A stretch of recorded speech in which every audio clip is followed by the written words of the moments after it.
Today, Samsung officially presented the world with the Galaxy Note 3 with a sharper display, better performance, and more functions for the S Pen.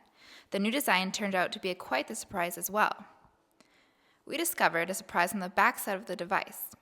Instead of the normal polycarbonate plastic, Samsung has opted for a synthetic leather. Underneath the leather, however, everything else is normal, exactly like the front-facing side. It's Samsung's familiar design. The display is bigger than the one on the Galaxy Note 2, though the chassis is actually slightly more compact and sleeker than its predecessor. In fact, the sides are edgier, much like the Galaxy S4. The Note 3 comes with a USB 3.0 port, which ensures speedy data transfer.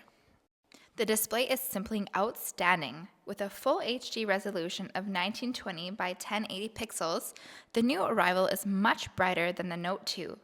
Surfing the web and watching videos has been completely optimized, just like when using the Galaxy S4, only bigger.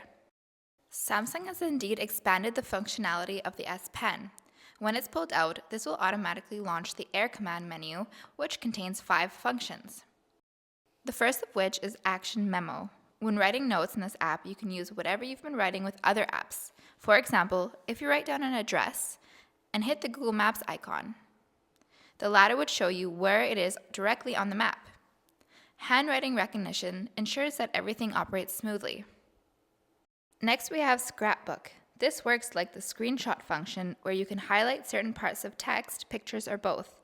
Not only that, this feature will also provide options for additional information like tags or keywords to be added. Next, we have ScreenWrite, which allows you to make screenshots onto which you are able to jot down some notes. Up next, there's S Finder. This search function doesn't just search the internet, it will also look through the device, such as in system entries and the meta files, like in photos, for example. The icing on the cake, it will even search through your handwritten notes. Pen Window is a multitasking function which opens a second app as an overlay over top of the active window. The size can be altered by dragging in the corner of the box. Multi-window is something we've already encountered with past Samsung devices. However, in the Note 3, it has been expanded as well. Here you will be able to use a huge array of elements like emails and photo galleries. Not only that, you can switch the content from window to window with drag and drop. An example of how useful this can be is the ability to pull a picture right from the gallery and into the Messenger app.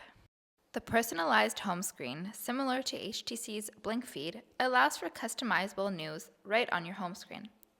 Once at the home screen, press the home button again to choose and search for interesting articles, blogs from the internet. Samsung has been up to a lot in their workshop, and the good news is that their hardware is what we've been hoping for. This is especially true when comparing the performance of the new phablet with its older version, the Note 2. Our conclusion is decisive. Samsung fulfilled its duty providing us with something to meet our expectations, though there is still, in fact, a lot of further potential to explore. In terms of design, Samsung tried something new, and their choice to include a fake leather backing won't meet everyone's tastes. Despite this fact, they decorated their new phablet with an excellent display and provided with some new software functions, both of which were good decisions on their part. And with this newcomer, Samsung yet again is able to push its way past the competition. Don't forget to check us out at AndroidPIT.com.